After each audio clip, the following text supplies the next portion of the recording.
everybody. Welcome to another episode of The Crime and Coffee Couple. My name's Allison. And my name's Mike. Hi, Mike. Hey. What the heck are you doing next to me? We had to restart because he was like, oh, we got to restart. And I was like, why? You're like, you're doing something next to me. Cause like sometimes I could do something jerky a little bit and be like, come on, finish up or whatever.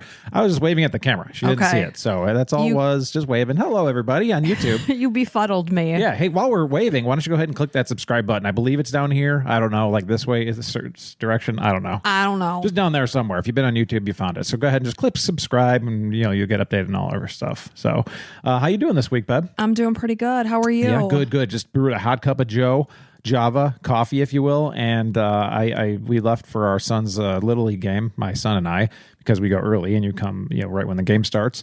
And I realized I left my coffee at home. I had a nice breakfast sandwich that I just put in the microwave. It was ready to go. I wanted my coffee. I'm like, I didn't have to get the coffee. It's the worst when you're looking forward to it and then you reach down in the cup holder to grab it and it's not there. Yep, sitting in the garage where I left it. So, but I've got it now. Sad. All good. So, what's I know we had a couple of happenstances this week that we wanted to mention on the podcast.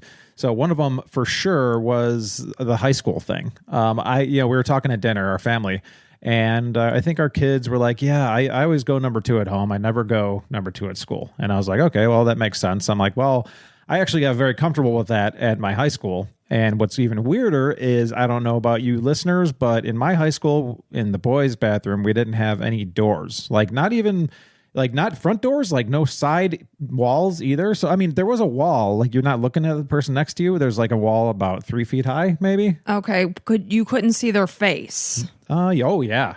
You were literally sitting on a toilet in the open air. About as close as we are right now. And there was a wall here. About here. So you could turn to the side and make eye contact with the person crapping next to you. Yes, and it's about shoulder high. So if you're not watching this on video, it's about shoulder high, and you can turn and talk to them and smell everything that's going on over there. Now, we were in high school in the 90s. We went to high school from 1994 to 1997, and I will tell you, it was the same in the boys' bathroom at my high school. We went to neighboring high schools.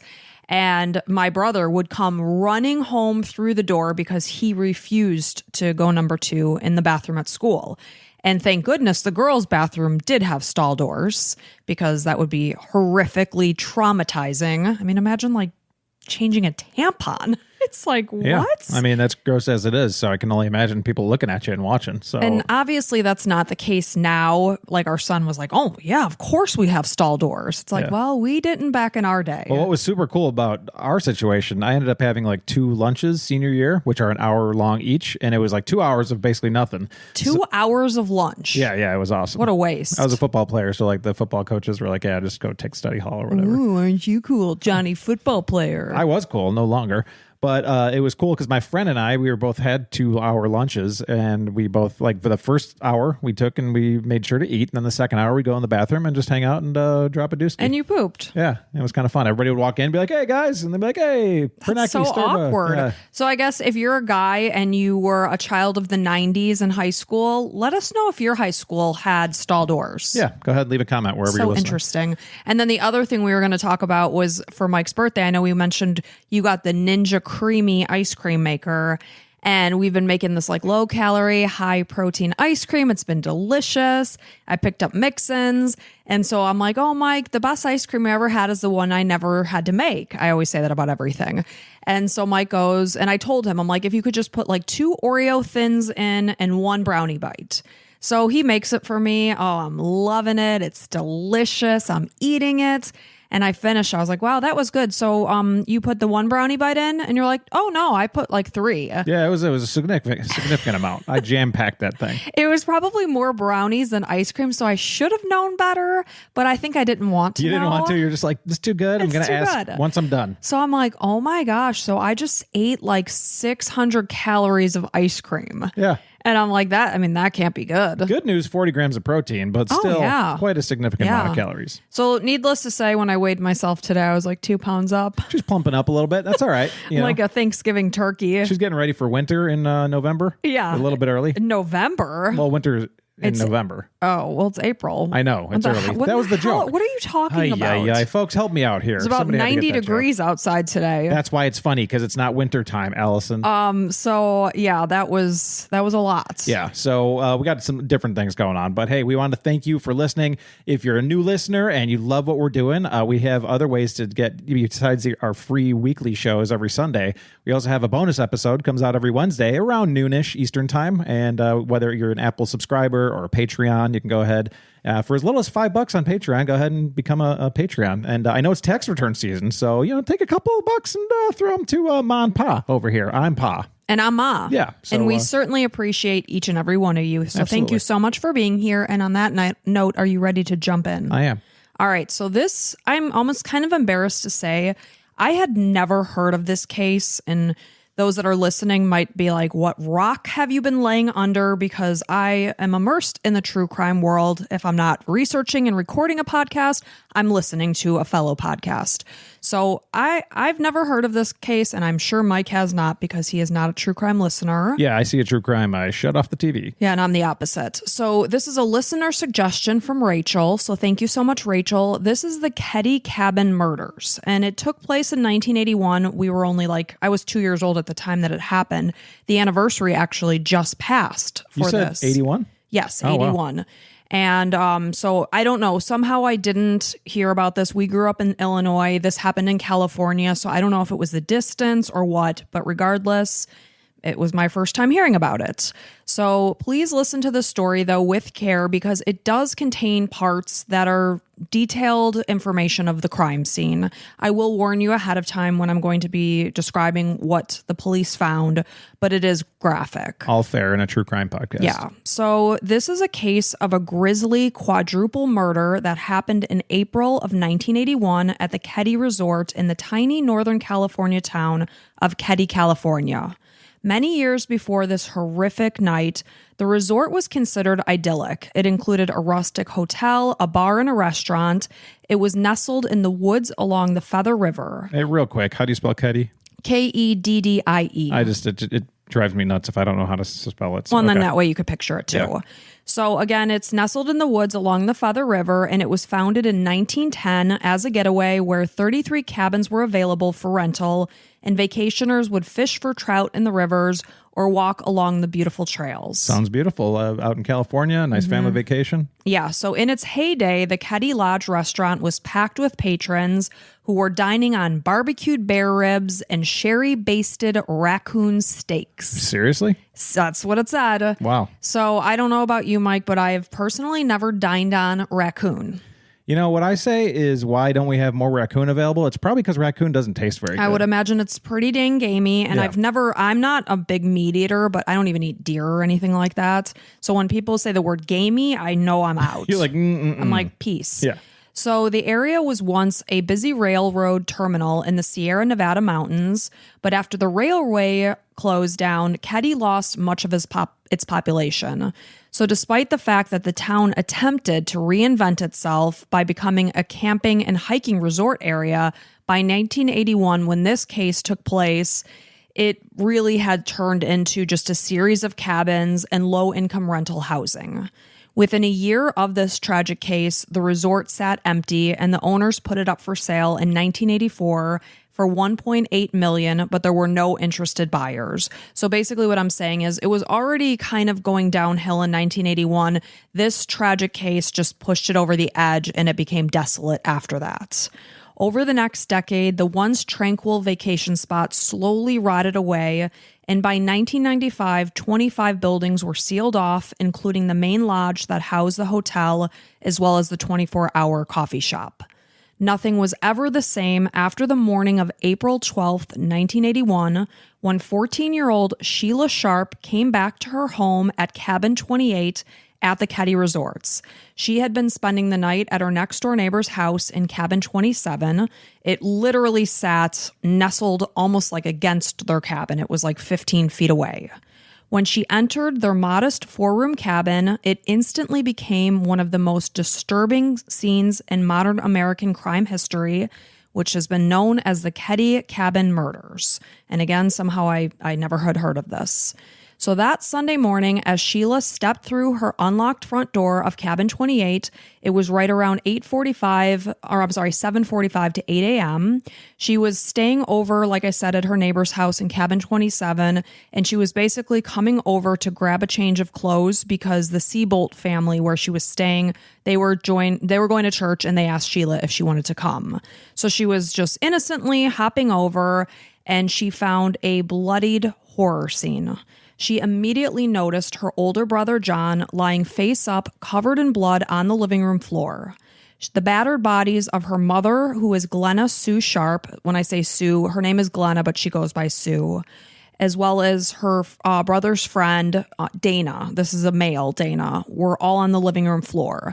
She didn't know who was there other than the fact that it was her brother, because it was such a shock to her system that she just turned and ran. Yeah. So what ultimately they found were that the three were bound with medical and electrical tape and had been either stabbed, strangled, or bludgeoned to death. Sheila immediately turned and ran screaming back to the neighboring cabin where she had spent the night. So the Sharp family had been living in the cabin over the past year after Sue divorced her husband and relocated from Connecticut to Northern California. Wow, so it wasn't just a vacation place. They were living there. They were living there. Okay. So Sue was born and raised in Springfield, Massachusetts, where she met her husband, James Sharp. He was a career Navy man who was stationed near Groton, Connecticut. So the relationship ultimately fell apart after they had their 5 children. James began sadly abusing his wife as well as his 2 daughters. What a piece of garbage. Just terrible. So Sue decided to leave James, and she left with her children. Good. Screw you, James. So the family of 6 moved to California in July of 1979. They basically chose this spot because Sue's brother, Don, lived in the Claremont Trailer Park. So she chose that location. They moved there in November of 1980. They moved there first, and then in November of 1980, they moved into cabin 28 where this horrific thing happened.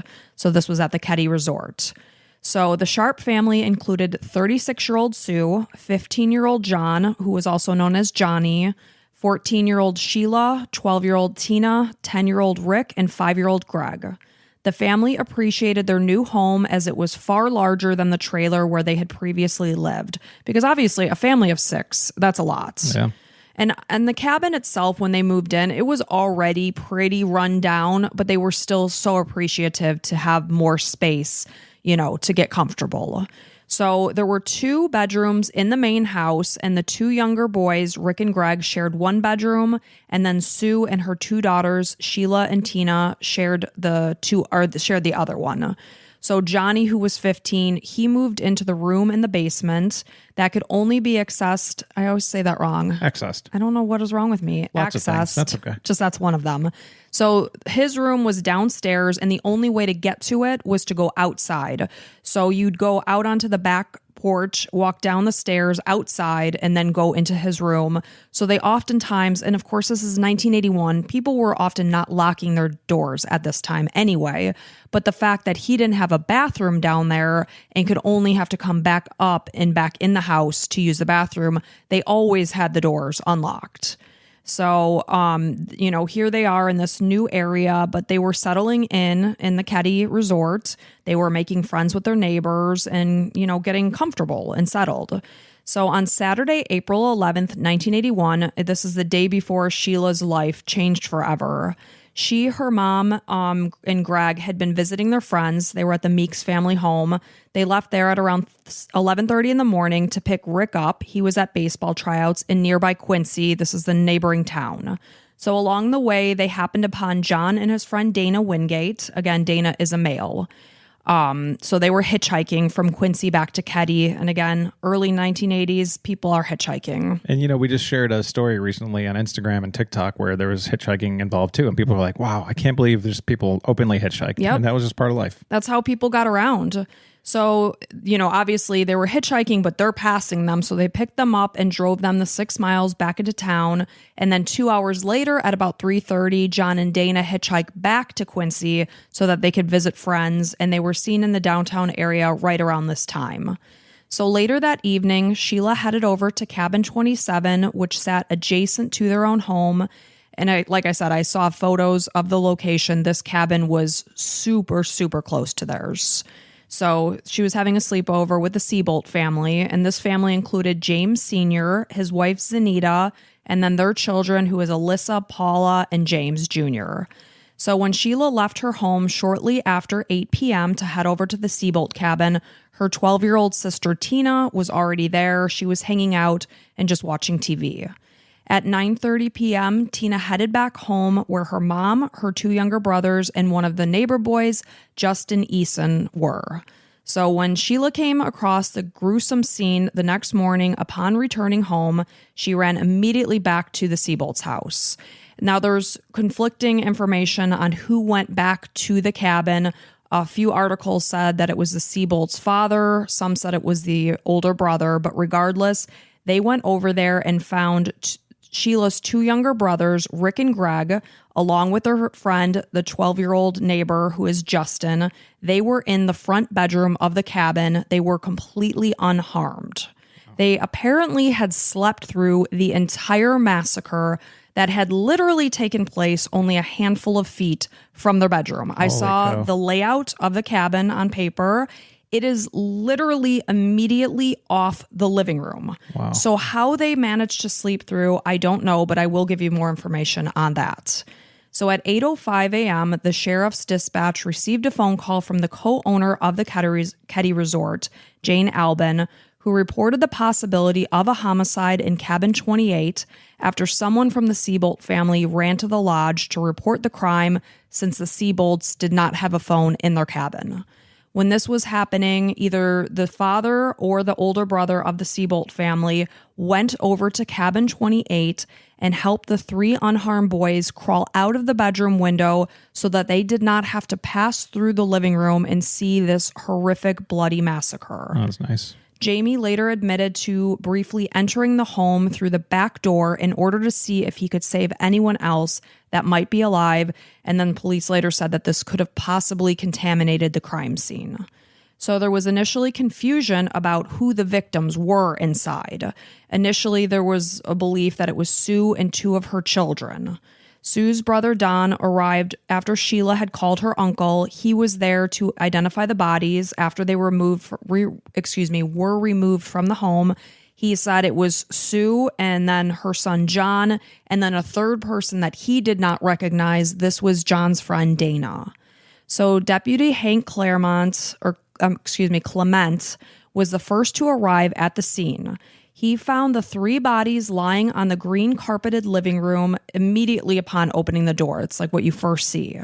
So blood was everywhere, including the bottom of the soles of one of the boys' shoes, as well as Sue's bare feet, which indicated that they were mobile and stepped in it at some point. Trying to get away or whatever it might have been, the fight. I mean, when I say blood was everywhere, it was everywhere. It was on the walls, the ceiling, the furniture, the doors, the bedding in the girls' room, the furniture, as well as the back of the exterior steps. Wow. So this was just a gruesome scene. Yeah, and unfortunately, I saw a lot of the pictures of the crime scene, and it was just horrific. The blood spatter evidence indicated that the murders had mainly taken place in the living room. The large extent of blood that was pooled on the living room floor and on the sofa pillows told investigators that the victims had been moved post-mortem and positioned in the way that they were ultimately found. 15-year-old John, and I'm giving you a fair warning right now, this is where I'm going to describe what was found in the crime scene. So if you do want to skip ahead, I totally understand. What would you say, a minute, 2 minutes? Probably 2. So 15-year-old John was closest to the front door. He was lying on his back. His blood-soaked hands were bound with medical tape, and his throat had been slit. He had suffered blunt force injury to his head. A bent and bloodied steak knife laid on the floor by John's body. Dana was on the floor next to John, and he was laying face down. Blood surrounded the heads and necks of both John and Dana, which was staining the carpet around them. Dana's skull had been bludgeoned by a blunt object, and his head partially rested on a pillow. He also had been manually strangled. His ankles were bound together with electrical wire, which were also connected and wrapped around John's ankles. There was no sign of defensive wounds on John or Dana's arms, which indicated that they didn't even have the chance to fight back at all. and all of their injuries appeared to happen after they had been tied up. No blood was found under the bindings. So it sounds like they were first tied up and then murdered. Interesting. So Sheila's mother, who is Sue, she was found partially covered by a yellow blanket, though the horrific injuries that she sustained were very apparent. The mother of 5 was naked from the waist down. She was lying on her side near the sofa with her hands and feet bound by electrical wiring. Reports indicate that there was no sign of sexual assault. So that's the first thing you think about, naked from the waist down, but no signs. Well, one thing is that her mouth had been tightly gagged with a blue bandana as well as her own underwear. So she was wearing a robe. I don't know if they just took her underwear to use as a gag. So then they took these gags and secured them with medical tape. She had defensive wounds as well as an imprint of the butt of an .880 pellet gun on the side of her head, just like her son, her throat had also been slit. And the weird thing, electrical wiring, like not they got electrical it tape, from but like, in the home, it sounds like. So he just, whoever it was looking around and just found it. Okay. Yes. In the process, her larynx or her voice box, that's the other word for it, had been slashed and her spine had been nicked and she had been stabbed in the chest. Each victim had suffered blunt force trauma from a hammer and sustained multiple stab wounds. In addition to the bent steak knife that they found on the floor near John's body, they also found a butcher knife and a claw hammer, which were coated in blood and sat side by side on a small wooden table near the entrance of the kitchen. Whoever had done this was likely covered in blood as they left the crime scene. It was a truly horrific sight. Yeah, I mean, it should be easy to track, hopefully, but we're in 1981. So autopsies determined that Sue and John died from the knife wounds and blunt force trauma, whereas Dana had died by asphyxiation.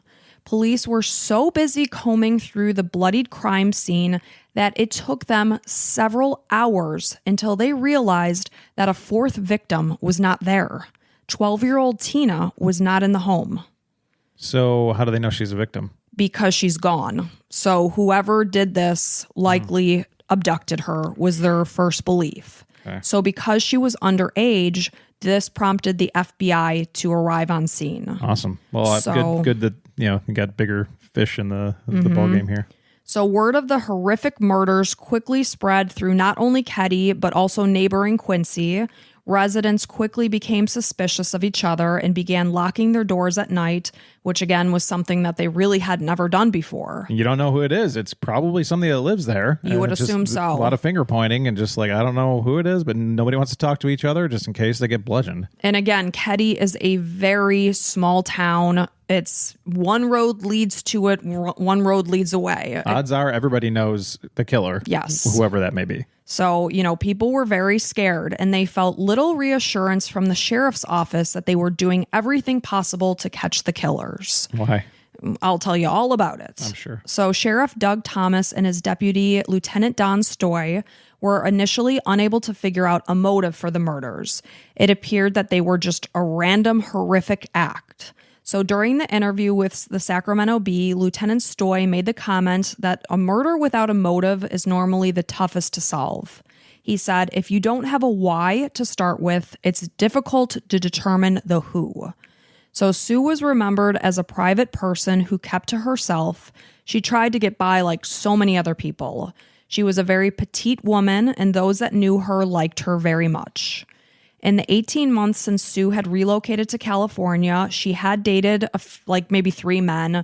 None of the relationships were serious. Amidst raising her 5 children, Sue was said to receive no financial support from her ex, James Sharp, who is the father of her children. And an abusing piece of garbage. Yes. So she obviously, I can't even imagine raising 5 children on my own. This woman is a superhero in my eyes. Yep. So she supplemented her small income from the Navy with food stamps and a part-time job at the Quincy Elks Lodge. She also enrolled in the California Education Training Act program, which provided a small stipend. And as part of the program, she participated in a typing class at the Feather River College. The Sharps were paying $175 a month for their 4-room cabin. and Sue is described as an excellent mother who was always sure that her children were well cared for, even if it meant that she had to sacrifice her own comfort. Sheila later said that despite the fact that they were living in relative poverty, they lived in a house of love. That's really the most important thing. Mm-hmm, totally. You know, as long as you have a roof over your head and somewhere to put your head down and you have respect and love for each other. And I think they were just so happy to be away from their abusive dad that, you know, they didn't care. Yeah. So John Sharp and his friend Dana had previously had a couple of run-ins with the police. Again, they're 15 and 17. They one time broke into a house to steal marijuana, and Dana was out on probation at the time, because at this point in time, police are trying to figure out who could have done this. Like, did they piss somebody off? So that's why I'm talking about this. Well, the marijuana at that time, they could think, you know, makes people go crazy. We don't know what they're capable of. You know, psychosis. Yeah, watch exactly. out. Johnny was considered a typical cocky teenager who at times had his share of arguments with other kids. He did have a leadership personality. Dana was known to be small in stature for his age. He was immature at times, but very likable. He was laid back and pleasant to be around. At the time of his murder, he was living in a group home in Quincy. Dana was a typical high school kid who liked to socialize and go to parties. He had various girlfriends. His closest friend was Johnny, and they could often be found hanging out together. Other than the fact that he was living in a foster home, he had an ordinary teenage life. When police checked with Dana's group home, they did verify that Dana had permission to be visiting and staying the night with Johnny. The last time that Johnny and Dana had been seen alive was on the corner of Lawrence Street and Highway 70, where they were seen hitchhiking back toward Keddie at 10:15 p.m. on the night of the murders, because obviously they're trying to establish a time frame for when this horrific thing happened. When Tina came home, it was about 9:30 p.m. She watched TV for a little while, and by the time police came to the house the next morning, she was missing, and no witnesses ever saw her alive again. Tina, like her mom, was also described as a private person. She would find secret hiding places when she just wanted alone time. She did require a little extra attention at school, but this made a world of a difference and helped improve her classwork. She was an average 12-year-old little girl. She had chores after school. She had a small group of friends because, of course, they're newer to this area. So, you know, they're finding their way. Yeah. So the blood evidence told investigators that a major struggle had ensued in cabin 28. The doors were found ajar. The furniture had been knocked over. The phone was off the hook. More than 200 pieces of evidence were removed from the home, some possibly belonging to the murderer or murderers. Police wondered if perhaps John and Dana had hitchhiked home and someone, you know, maybe the person who drove them had some responsibility of this. Yeah, anybody connected. Yeah, so they're speculating all avenues at this point, starting at square one. So they wondered if this person was perhaps under the influence of drugs. Based on the sheer violence of the murders, the fact that 3 people needed to be subdued, as well as Tina being abducted, made police believe that the killer or killers were male. It's very likely that there Way were... to go, guys. Wow, that's really, really good police work, being that like 99% of these things are male. It's true. So it's very likely that there were more than one, there was more than one killer, based on the fact that there were multiple victims involved. Because if there was one person, how could you be attacking, say, Sue, and then Dana and John don't get away or overtake this person? Yeah. So their thought process was that there was more than one person involved in this. I'm thinking one, but we'll see. As well as the fact that multiple weapons were used. Okay. Again, there was a hammer and there were several knives, at least 2 knives. So the home did not show any signs of forced entry. And again, they often did leave the doors unlocked. I'm thinking after he bent the steak knife that he just went for that chopping knife or whatever, butcher knife that you said. So I can still see one person, but we'll see. You think one person could overtake 3 victims and remove Tina from the house? Yes. Okay. So again, there's no sign of forced entry, but detectives did recover an unidentifiable fingerprint from the handrail on the back stairs. All of the drapes had been closed and the lights had been turned off. Police could not understand how the boys who were in the bedroom, literally right off the living room, had not heard a thing and slept through the massacre, despite the fact that a woman and her boyfriend who lived in nearby cabin 16 woke up at about 1:30 in the morning to the sound of muffled screams. So they couldn't understand if somebody, away in a distance could hear a muffled scream. How did these three boys possibly sleep through this chaos? Because again, we're talking about furniture being knocked over. Yeah, I mean, big time heavy murders, bludgeoning, Yes. people screaming. I'm sure it was Yes. mass chaos. So, they're just kind of trying to figure out how even the Seabolt family hadn't heard this because, again, they're about 15 feet away from this cabin. They hadn't heard a thing. So the three boys initially claimed that they slept through the murders, but Rick and Greg's friend Justin was later questioned under hypnosis. He said he woke up to sounds coming from the living room and got up to investigate. He said he saw Sue with two men in the house that night. One had a mustache and long hair, while the other was clean shaven and had short hair. The men were described as being in their late 20s to early 30s. One was about 5'11" to 6'2" with dark blonde hair. The other was between 5'6" to 5'10" with black greased hair. Both wore gold-framed sunglasses. He said that one man had a hammer. Justin told police that when John and Dana came home, they began to argue with the men, which led to a violent fight. He explained that Tina was taken out of the cabin through the back door, and they did see that fingerprint on the banister of the stairs on the outside of the house. I believe it was with blood. So it would have made sense that Tina was taken away in that way. Unbelievable. They could bring this out of him with hypnosis. However, Justin's stories had been conflicting. At one point, he even said that Nobody does selling better than Shopify. Shopify is the home of the #1 checkout on the planet. And the not-so-secret, with Shop Pay that boosts conversions up to 50%, meaning way less carts go abandoned and way more sales going through. So if you're into growing your business, your commerce platform better be ready to sell wherever your customers are scrolling or strolling. On the web, in your store, in their feed, and everywhere in between. Businesses that sell more, sell on Shopify. Upgrade your business and get the same checkout that Skims uses. Sign up for your $1 per month trial period for 3 months at shopify.com/Westwood1, all lowercase. Go to shopify.com/Westwood1 to upgrade your selling today. Shopify.com/Westwood1. we could have dreamed the details of the murders. Sure. As Justin provided his descriptions, composite sketches were produced of these two unknown men by a man who sometimes volunteered to help local police. This man had no artistic ability and no training in forensic sketching. No explanation was ever given as to why this man was chosen, despite the fact that they had access to the Justice Department's as well as the FBI's top forensic artists. Okay. That's like choosing me It's like, you know to what? do this sketch. Yeah, I feel like I'm going to help out, and I'm going to sketch it out. So what kind of eyes? Does this look right? Okay. Like you would never ask me. Mine would just be a guy smiling at this like, Exactly. hello. And they'd be like, no, that doesn't look anything like the guy. Mine would look like Butthead from Beavis and Butthead, I basically. just found that very, very bizarre. And I will post these composite sketches on our Instagram page. Hey guys, we'll be right back after this ad break. It's spring cleaning time, and there's a product called Smart Labels that your future self is going to love you for getting. Here's how it works.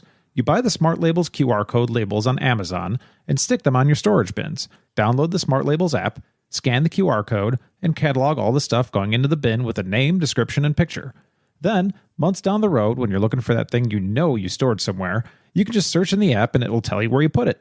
Seriously, people are calling it organizing magic. So if you're doing some spring cleaning, getting ready for a summer move, or just wanting to get organized, you need to check out Smart Labels.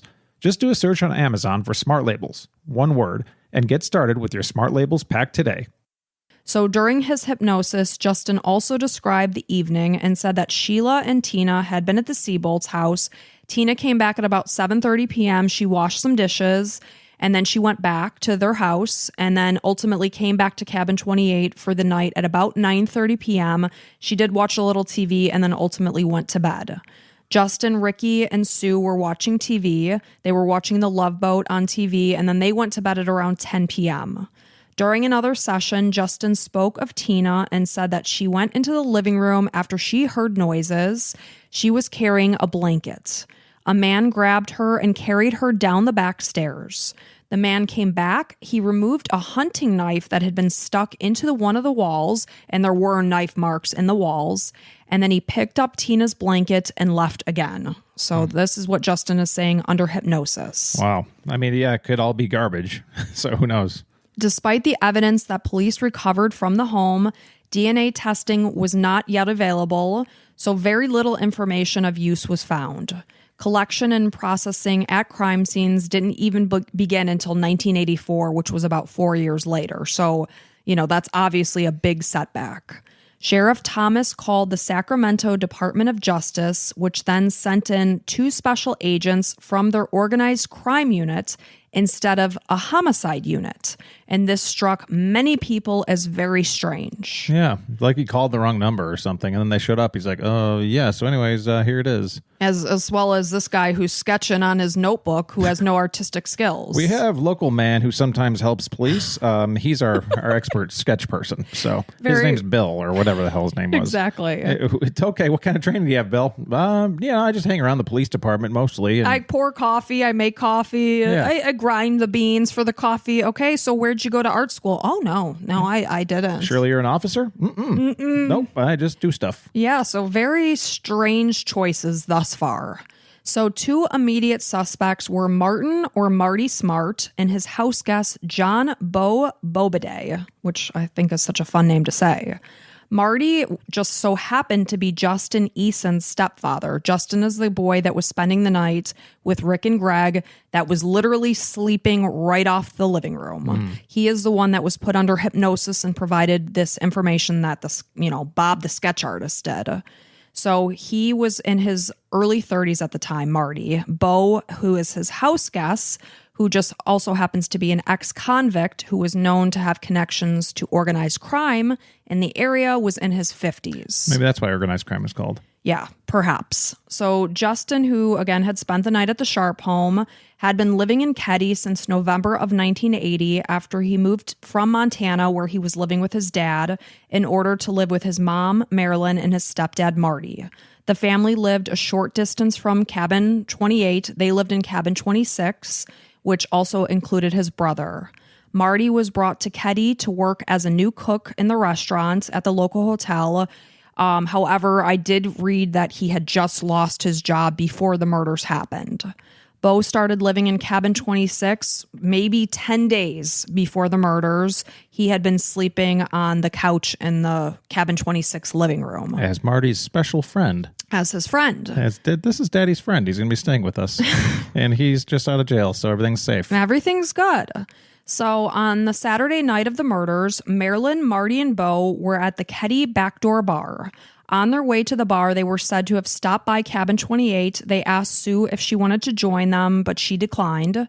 Marty became angered when they were hanging out at the bar because he did not like it when the music was changed from country to rock. So he up and left, and the 3 of them went home. Marty didn't like the backdoor bar? He did not appreciate the fact that country was no longer playing. At the backdoor bar? At the backdoor bar. Okay. Yes. So they went back to cabin 26, and once back, Marilyn just stayed there. She was watching TV and then ultimately went to bed.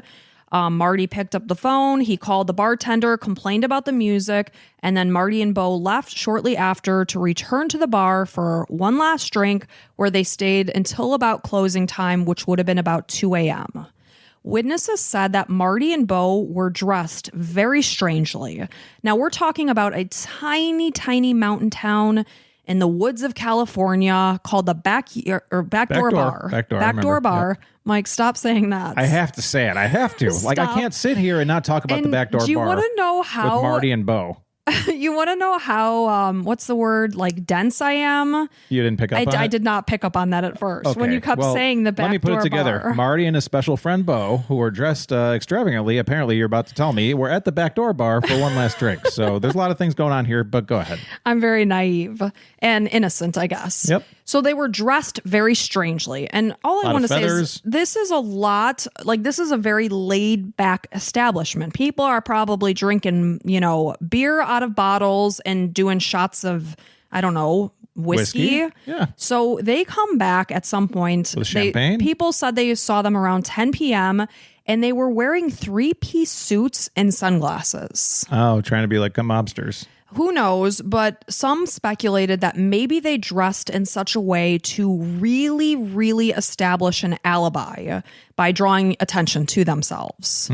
That they wanted to be sure that they were placed at the back door bar at that time. Okay. So Marty and Marilyn had been together since 1979, a couple years before this happened. They had also attended a typing class with Sue. Their cabin was situated across a narrow street from the Sharps' cabin. When police spoke with Marilyn, she told them that she and Marty just happened to separate the day after the murders. So they would have separated, I believe, on either April 12th or 13th. So just very odd timing of when this all happened. Yeah. She described Marty as very short-tempered. He was violent and abusive. Marty Smart told the police that he had a hammer that matched the one found at the crime scene, which had gone missing shortly before the murders. Okay. Later that year, a knife was also recovered from a garbage bin outside the Keddie General Store. Authorities do believe that this was linked to the crime. After police interviewed Marty and Bo, Marty was given a polygraph test, and investigators decided that they had not been involved in the murders, and they simply allowed them to go.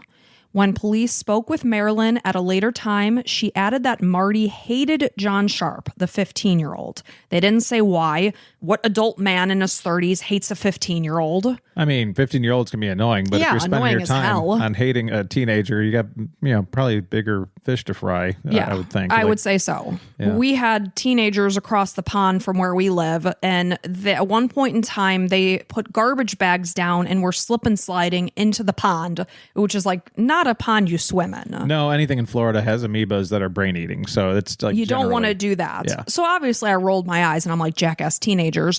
I wouldn't hate them. Right. You don't spend time hating a teenager is what I could say. Right. So regardless, he hated John Sharp, and in the early morning hours of the murder, Marilyn just so happened to see Marty burning something in their fireplace. And keep in mind that whoever did this horrific murders was covered in blood. So was this bloodied clothing that he was burning? Decent chance. So Marty had his one and only interview with police one day after the discovery of the murders, which was on April 13th, your birthday. Yep. The next day, he left the area for Reno and later moved to Klamath Falls, Oregon. Bo left Keddie shortly after the murders. He returned to Chicago, where he was from. Boy, I wonder why. So they were very easily let go. Mm-hmm. As police continued their investigation, there was still no sign of Tina. Her disappearance was initially investigated by the FBI as a possible abduction, but on April 29th, 1981, the FBI had backed off the search as the California State Department of Justice was said to be doing an adequate job, which made the FBI's presence unnecessary. They used a grid pattern search of the area covering a 5-mile area, and 3 years would pass before anyone had any idea what happened to 12-year-old Tina. So now we're moving forward to April 22nd, 1984, a little more than 3 years after the murders. A man named Ronald Pedrini was collecting bottles in the woods 90 miles southwest of Keddie when he discovered a human skull and part of a jawbone at Camp 18 near Feather Falls in neighboring Butte County. Nearby was a child's blanket, a blue nylon jacket, a pair of jeans that had a missing back pocket, and an empty surgical tape dispenser. Now, keep in mind, when Justin was under hypnosis, he did say that a man came back and grabbed Tina's blankets. Mm-hmm. They did find a blanket by this skull and jawbone. Mm-hmm. So a few months later, in June of 1984, a forensic pathologist determined that the remains did belong to Tina Sharp, which now increased the murders from a triple homicide to a quadruple homicide. Just so sad. Super sad. Meanwhile, Sheriff Thomas resigned from the investigation 3 months in. He transferred to a position to Sacramento. To many, his handling of the case was considered disastrous at best and corrupt at worst. Oh, corrupt. That's really, really bad. And now we're really skipping ahead. Is he friends with Marty? Or? Oh, yes. Oh, my yes. God. This is going to make me so mad. He's tight with Marty. Son of a biscuit. So in 2010, Greg Hagwood became the sheriff, and in June of 2013, he brought special investigator Mike Gamberg back from retirement to sort through this boundless boxes of evidence in order to help revive the case. Much of the physical evidence that was taken from Cabin 28 is still in storage. It includes the living room carpet, wallboard, and other items marked with blood. However, the original case history log is long gone, which is making the case particularly difficult to organize. Yeah, I wonder what happened. Some of the evidence has been contaminated. Some was placed in a freezer for preservation, but then the freezer was turned off, so nothing was preserved. As Gamberg went through the evidence, he found a sealed envelope at the bottom of an evidence box. And inside, he found a tape with a recording. It turned out that shortly after announcing the discovery of the remains that were found in November of 1984, the Butte County Sheriff's Office received an anonymous phone call that suggested that the remains belonged to Tina. The caller said, "I was wondering if they thought of the murder up in Keddie, up in Plumas County, a couple of years ago where the 12-year-old girl was never found." Investigators hearing this evidence now in 2013 believe that the call was not at all random, since Tina's body was found in an exceptionally remote area. It was unrelated to Keddie. It was like 90 miles away. Yeah. It was 3 years afterwards. So people... Like, who the hell would think of that? Who would think of that? Outside of the murderer. Right. And they even thought it was strange that this man was collecting bottles in an area that they're like, it's not even on the map. Yeah. They said, when we say remote, when we're looking for this area, knowing where it is, it's hard to find. Who's looking for bottles and cans in a remote area? I mean, I thought that was weird. Yeah, there's probably way more bottles and cans in a non-remote area. So according to Google Maps, it is a 65-mile drive from Keddie. It would take approximately 2 hours and 15 minutes. So why would this caller be suggesting Tina Sharp? Did they want to, Be found out and go back in the news. And was also this other guy, was he hunting for bottles? Like, was somebody telling him to look there? Right. So very suspicious. The tape had never been admitted into evidence, despite the fact that the medical examiner had yet to confirm that the remains did belong to Tina, because we know it took months. Yeah. So it seemed very interesting that nothing was done based on this phone call. So it was Gamberg's belief that the caller was told what happened or had been somehow involved in the murders. The tape was then turned over for voice comparisons with audio of earlier suspects to see if it was somebody that was related to the case that made this phone call. So the murders felt personal to the team in 2013 that were helping to revive the case. Sheriff Hagwood was 16 years old at the time of the murders. He actually went to school with both Johnny and Dana. And then the summer before their murders, they had all worked together as teenagers on a painting crew. So obviously, this case is near and dear to him, and he wants to solve it, even though so many years have passed. His mother had also been Tina's teacher. Prior to the Sharp family moving into Keddie Cabin 28, Hagwood had been friends with a previous owner. He stayed there dozens of times. Investigator Mike Gamberg also knew Dana and Johnny. He was their martial arts instructor. Dana had actually been at Gamberg's house just the day before he was murdered.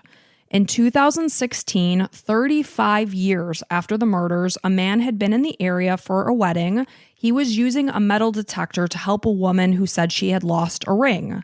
So this was when he happened to stumble upon a hammer that he dug up from the dried up pond near the Keddie Resort entrance. Based on the appearance of the hammer, it was very clear that that hammer had been at the location for a prolonged period of time. It was an exact match for the steel blue-handled claw hammer that Marty told investigators just happened to go missing from his cabin right before these murders. So it was tested for trace DNA and blood residue and had likely been tossed into the pond by someone that was leaving the murder scene.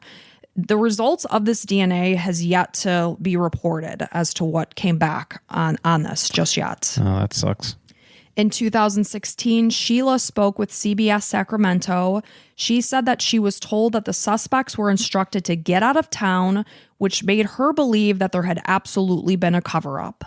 By who? Who was telling him to get out of town? I assume one Sheila of doesn't know? the sheriffs that was handling the case. Like, who'd she hear that from? I don't know. She was told by somebody. Oh, okay. So by that time in 2016, Martin Smart and Bo were already deceased. Bo died in 1988. Marty died in 2006. They both had criminal records. They were a stone's throw away from cabin 28 on the night of the murders. In addition to Marilyn Smart leaving Marty on the very day that the murders were discovered, she later provided Plumas County Sheriff's Department with a handwritten letter that was sent to her and signed by her estranged husband, Marty. I actually read this letter, and in the very end of the letter, he writes, "I have paid the price for your love, and now I've bought it with 4 people's lives. You tell me we're through. Great. What else do you want?" So he said he paid the price or bought the price or whatever with 4 people's lives. Whatever that means. Well, 4 people were dead. Right. But like, what do you mean paid the price? Like, did she want them dead? Well, I'll tell you more about that too. Oh, good. Investigators didn't view the letter as a confession, nor was it followed up on at the time, because of course we know that Marty left town pretty much right afterwards. Wait, what year was it when he sent that? Like shortly thereafter the murders. It wasn't considered... No. How, in what world is that not considered evidence? It wasn't. Okay. They were like, no, that's fine. Yeah, Sheriff Doug Thomas. I'm Sheriff Doug Thomas. I don't consider this evidence. No. Next case, please. You go on your way. Yeah. So in 2008, there was a documentary where Marilyn was interviewed, and she admitted that she thought that her husband and Bo were responsible for the murders. However, Sheriff Doug Thomas contradicted this. He pointed out that Marty passed his polygraph, so he was good to go. In 2016, investigator Mike Gamberg, and this is interesting. He met with a counselor at the Reno Veterans Administration, and this anonymous counselor had worked with Marty in May of 1981, a month after the murders. Marty Smart had confessed to killing Sue and Tina Sharp. He told this counselor, "I killed the woman and her daughter, but I did not have anything to do with the boys." This confession came during Marty's 7th appointment with this counselor, and he may have been under the impression that because he was speaking with a mental health counselor, that this person would be under oath to keep what he was saying confidential. Yeah, doctor-client privilege or whatever. However, because this information related to murder, the law allows a counselor to divulge this information. The counselor indicated that when Marty was discussing the murder of Sue, he had an unemotional, flat affect. When he discussed Tina, he was asked why she hadn't run away, and Marty said that he incapacitated her. When asked why he had done this, Marty said that he was convinced that Sue was the reason why Marilyn wanted to divorce him, and Tina just happened to be an innocent witness. The counselor told Marty that he needed to turn himself in, and Marty only smiled at his advice. During his confession, he referenced his polygraph test and said, "I beat it. Those things are easy to beat. I was lying and they let me go." When the counselor alerted the Department of Justice of this information, they brushed it off as hearsay. So Marty confessed to murdering Sue and Tina, and they brushed it off as hearsay. I mean, I don't know and how... nothing was done. I don't know how hearsay is defined, but I mean, yeah, it is hearsay. The counselor heard Marty say that he murdered, at least 2 people. So Sue and Tina. So again, that was a month after the murders. And how do you brush it off? Like how? And this was the Department of Justice, so this wasn't just the local police department. So this counselor contacted the Department of Justice to let them know what Marty said during their 7th counseling session, and it was just hearsay, nothing to see here, nothing to do here.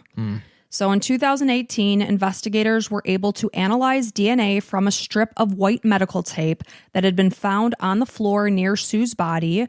The DNA did come back as a match. However, it's to an unknown living suspect, is what is said. Living is what they said. So if they're unknown, how do we know they're living? Right. It's very confusing to me. Maybe like undisclosed living. Maybe. Yeah. Gamberg indicated that he's had the DNA for several years, but only recently obtained needed samples and found the match. Until then, lack of fingerprints and identifiable DNA left at the scene by the killer or killers has halted investigative efforts. The perpetrators wore gloves and left none of their own blood behind, which indicated that they were not injured during this blitz attack that happened in the cabin. The killers brought one hammer. This is likely the one from Marty's cabin that was found in the pond in 2016. They also used tools from the home, which included a hammer and some of the knives. Medical tape they did bring with them. The medical tape did not come from the Sharp cabin, but nor did the BB gun that they saw the imprint on Sue. But a lot of the tools and things they used for the crime came from the Sharps cabin. The wiring that they were tied up with it looks like they just came in and they were like, okay, what can we use here? Let's use some of this wire and whatever and this and that. So they did bring a hammer and medical tape. So you would assume they did enter the cabin that night with the intention of bad things happening. Yeah. So it's been theorized that there was a love triangle between Marty, Marilyn, and Sue. And there's been conversation that Marty and Sue were potentially having an affair. And then again, we know that some say that Sue had been urging Marilyn to leave Marty because she wanted Marty. Well, perhaps because I guess more so because he was abusive towards her. Oh, okay. Which makes me think, was Sue really having an affair with this abusive man? I don't know. Well, a lot of times abused women and men go for abusive people. You know, that's the kind of people they are sometimes. Not that it's their fault whatsoever, but they, you know, it's like you look at certain people and it's like, why do you keep going back to that person? True. So then, of course, Marty would have discovered that Sue was urging Marilyn to leave him, and this could have been the motive for the murder. And then he could have asked his friend Bo, who just so happened to be staying on his couch and had come to their cabin 10 days before, to help him with the murder in order to remove Sue from the picture. So this would explain why Marilyn left Marty on the very day that the murders were discovered, as well as why the 3 boys were there and were unharmed, because Justin was there. Justin was Marty's stepson. Yeah. He wasn't going to hurt Marilyn's son. But why would he choose the night that Justin was there having a sleepover? That was my thought. Probably different, better nights to do that. You would think. But then you don't know. Were they at the backdoor bar? They got drunk and then made this decision? Tonight's the night, buddy boy. We're doing it. Yeah. This would also explain Marty's handwritten note that Marilyn gave the Plumas Sheriff's Department. Investigator Mike Gamberg speculates that the Department of Justice and a Thomas-run Sheriff's Department covered it up and alleges that Marty and Bo were involved in a larger drug smuggling scheme that involved the federal government. Marty was a known drug dealer, and Bo was connected to Chicago crime syndicates. Syndicates? Am I saying syndicates? Yeah. Okay, I don't know why that sounded weird in my ears. With financial interests in drug distribution. So he thinks like all of this could have been just a big cover-up. It could also explain why the Sacramento DOJ sent 2 allegedly corrupt organized crime special agents instead of agents from the homicide department. Yeah, that would make more sense. Yeah, and why 2 main suspects were apparently given a free pass to leave town by Sheriff Thomas. It would also explain why the case was handled so sloppily, why it remains unsolved to this day, and was seemingly not a priority to the Sacramento DOJ. Marty and Sheriff Doug Thomas were really tight. Thomas had even lived in cabin 28 before the Sharps' arrival.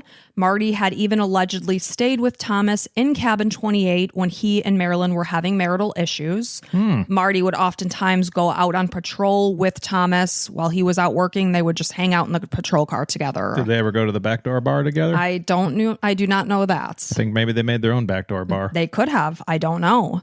So regardless, they were good friends. So that would be reason for Thomas to just let Marty have a pass. Tell me Sheriff Doug Thomas is dead. Well, I actually don't know that answer. Okay. I don't know.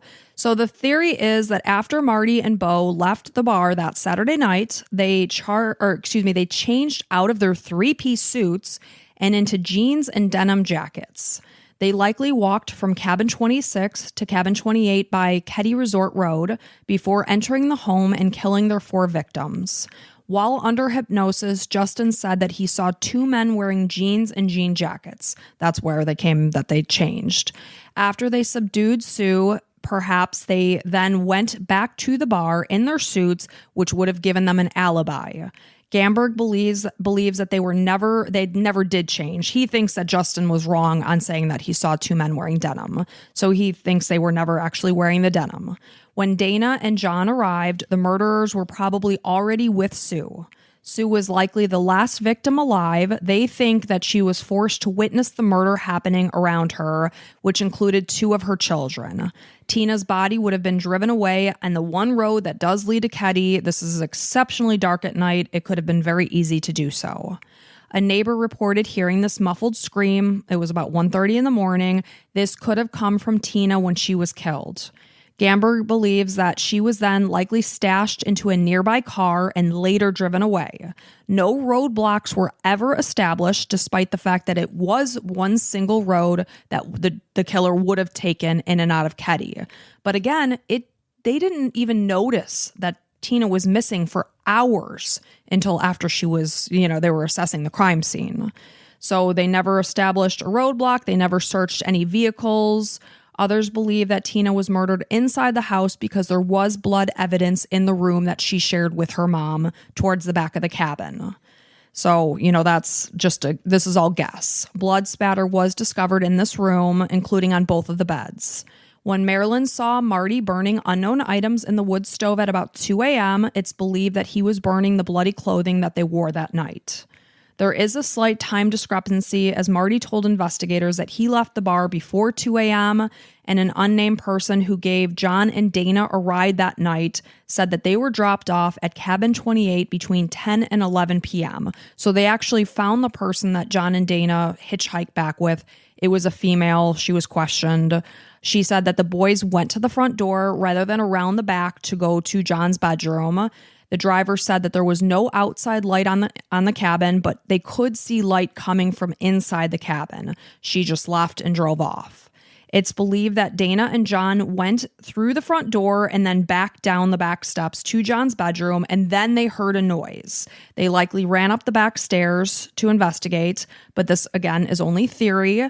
John's room appears to have never been processed by law enforcement, which I found very strange because it's on the property. And he's one of the victims. Right. Dana was diabetic and would have likely left his insulin as well as other items behind because he was staying the night in John's room. They never looked to see if they came back to the bedroom and then went back up to the main house. So regardless, the boys would have walked into a nightmare. John likely rushed to defend his mother, who was being brutalized by Marty. Bo then apprehended Dana, who appeared to have tried to flee the room and was struck in the head from behind with a hammer or a pellet rifle. We do know that neither boy had defensive wounds on their body, so whatever happened to them likely happened very quickly. The killers were likely in cabin 28 for some time. Just based on the evidence in the cabin, it was not quick. The fact that they were all tied up and this and that, that much of the time they believe was spent torturing Sue. They think that she was the ultimate victim. John and Dana just happened upon the scene, as did Tina. And of course, we know that when Justin was under hypnosis, he did say that Tina came to the door when she heard a noise. And also the confession from that counselor at the Reno Veterans Administration said that the reason why Marty killed Tina was because she witnessed what happened. So that all kind of makes sense. Yeah. Based on the blood found in the bottoms of Sue's feet, as well as the few bloody footprints that came from Sue in the living room, they may have forced her to walk around and see what she allegedly made them do. And I mean, how can you hurt a mother more than hurting her own children? I would sacrifice my life any day over my children's. Of course. So there would have been no way to punish her more than hurting her own children. So they had likely fled cabin 28 before 4 a.m. since Marty would have known that the railroad crew would be starting their shift. We also know that Marilyn said she saw Marty burning things at 2 a.m. So likely things happened somewhere around 1:30 when they heard that scream, that muffled scream. Hagwood and Gamberg believe that as many as 6 people could have been involved in the entirety of the crime, not necessarily the murder, but the entirety of the crime that includes the murders, the disposal of the evidence, and the abduction of Tina. Like people helped people. That's a lot. And you got to wonder, too, because they did aerial shots of the location on the morning of the murders when they found the bodies. And you could see various cars parked around, but of course, no cars were ever searched. Was Tina's body still in one of the cars and had yet to be driven away? Had they looked at the vehicles? A good chance. And it's kind of crazy to me that none of the vehicles were searched or roadblocks were established when there was a 12-year-old girl that was abducted. Yeah. I find that just bizarre. And the FBI was involved right away, right? We're talking took them a day to fly probably some time, because a handful of hours before they even realized Tina was missing, which then prompted the FBI when they got there. I'm not entirely clear. Yeah. But, who knows? They could have found Tina's body in one of the cars. Right. So again, they do feel like there are a handful of people that are still alive to this day, despite the fact that Martin Smart and Bo Bobidet, are now deceased. New DNA evidence has guided investigators to other suspects who may have been involved and are still alive. Every bit of evidence that remains is important to this case, and Gamberg continues his search for leads and is re-interviewing anyone linked to the Keddie murders. In recent interviews, both Hagwood and Gamberg said that they feel that the sheriff's office, as well as the California Department of Justice, handled the case very poorly in 1981. Leads were not followed, evidence was not properly checked, or had been ignored altogether.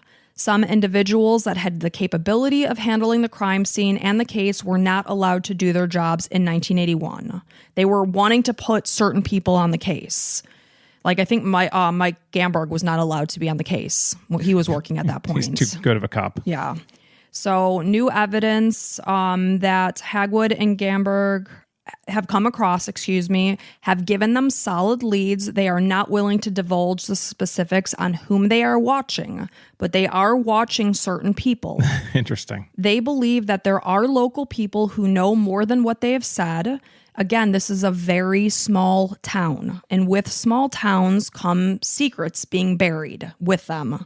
They'll take it to the grave. Yeah. They have been able to identify some of them and know where they are.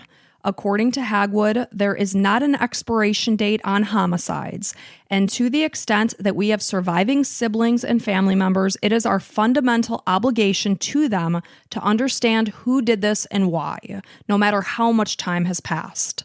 The cabins within Keddie Resort, including Cabin 28, have slowly deteriorated as the years have gone by, and as the years went by and have eventually been condemned. The Sharps' home of Cabin 28 was demolished in 2004. A lot of people like to go and visit places where terrible crimes and murders have taken place. Not me. It's like this morbid fascination. Yeah. So I think a lot of people were breaking into Cabin 28. Some people were trying to spend the night. There was a lot of squatting happening, so they did demolish it in 2004. Good. Cabin 26, where Marilyn and Marty lived, still stands. I watched a video on YouTube. This girl drove through the resorts. She was able to walk through some of the cabins. No doubt. So in 2017, a horror film that was inspired by the murders was released by a UK production company. It's simply called Cabin 28. As of 2016, Sheila was a 50-year-old mother of 3, a grandmother of 2. She has purposely pushed the horrific images of what has now been 43 years ago out of her mind. She chooses to remember the happy times. After finding the horrific scene, she held out hope that she would still be reunited with her missing little sister. Of course, that didn't happen, and then she was devastated all over again when Tina's remains were discovered. Sheila, Greg, and Rick were sent out of state to live with an aunt, but because this aunt already had several kids, they were eventually placed, sadly, in foster care. Initially, they were together. They were later separated. In 2012, Sheila and her husband wrote a book, How to Survive Your Visit to Earth. It's a self-help book that also describes, what happened in this case and how she dealt with what has happened. She remains hopeful that despite the time that has passed, this case will ultimately be solved. Anyone who has any information on the Keddie murders is asked to call the Keddie Murders Hotline at 530-283-6360. And this is the story of the Keddie cabin murders that happened 43 years ago and remains unsolved. That's crazy. I was just looking up to see if Sheriff Doug Thomas is still alive. It looks like he probably is. Like you said, there's like tons of different things you can read about this. Oh, this case is, oh my gosh. I was so immersed in this case. I was eating, breathing, dreaming it. Yeah. And you can get yourself down these rabbit holes. There's so many theories of what could have happened. But, he basically left that office 3 months after the murders. Yeah. But by that time, so much had been passed up. Marty and Bo had already left town. But I definitely believe they were the two that had to have been the murderers. Yeah. Why would Marty tell his counselor that he did what he did to Tina and Sue? If that evidence is true, if that actually exists, then absolutely he's a murderer. And what he wrote in that letter to Marilyn, to me, was pretty damning. And the only thing is if she didn't provide the actual letter, then it is hearsay. Oh, yeah, she gave the letter. If the letter exists, then that's pretty much a... The letter exists. Yeah. And they did the handwriting analysis to prove that it was his. I just read something here that Sheriff Thomas fired Mike Gamberg. Mike Gamberg was fired multiple times, he was probably three times. He was probably getting smart onto it. 100%. Sheriff Thomas, man, if you listen to this, I would love to hear your side of the story. And I consider you a piece of garbage, so I would love to hear why you're not a piece of garbage and how you let a lie detector test determine whether or not this guy is ready to go. So that's why I think Mike Gamberg is so set on helping solve this case, even though so many years have gone by, because it was so personal to him. He knew the victims. I said, Dana was at his house the day before. He was working for the department at that time. He was not allowed to do his job. So like you just said, if Sheriff Thomas was, getting a whiff that somebody was pursuing actual evidence that was going to lead to an arrest, he wanted you gone. That's what it sounded like to me. So very corrupt, very dirty. And that sadly has left these 4 victims not have a name pinned to who did this to them. Crazy. And, Sheila is wanting answers, and Rick and Greg, they all want answers. Just pin it on freaking Marty. That's a low-hanging fruit right there. And then, the fact that his hammer that he said was missing was clearly thrown in that pond on the way out. Who knows if it was on the way to drive with Tina's body. It's just so sad. Horrible. A little better police work would have gotten something figured out totally faster. Well, thank you for telling that story. It's horrible. So thank you so much for everybody for listening. We really appreciate you.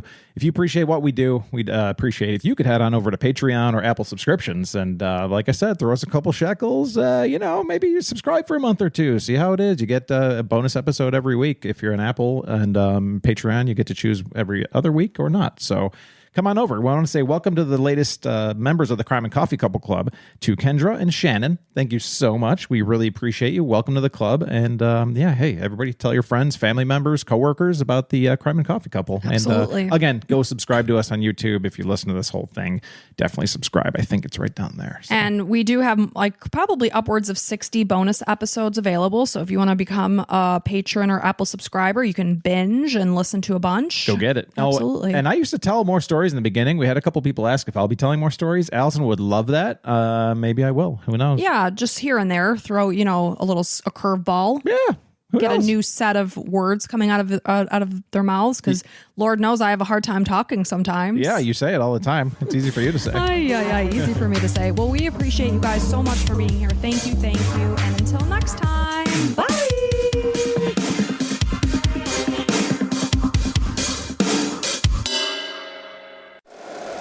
If you like the show, please take a moment to rate, review, and subscribe. It really does help the show to grow. Thank you for listening.